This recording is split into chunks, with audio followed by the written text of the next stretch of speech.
En la mitología Tobacuom existen muchos relatos míticos sobre el tigre, en su idioma el quillok. Es un animal muy potente y poderoso que tiene una relación directa con los chamanes, porque tanto chamán como tigre comparten un mismo dueño. Los Tobacuom poseen conocimientos ancestrales para el tratamiento de las enfermedades y para mantener la salud.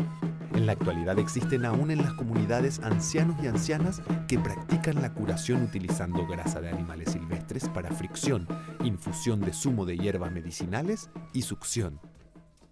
Los Tobacuom son conocidos también por la variedad de trabajos artesanales que realizan. Elaboran canastos, cestos, bolsos de diversos y prácticos modelos, portatermo, pantalla y otros productos que venden en la vera de la ruta Transchaco, en Asunción y en otros lugares del país.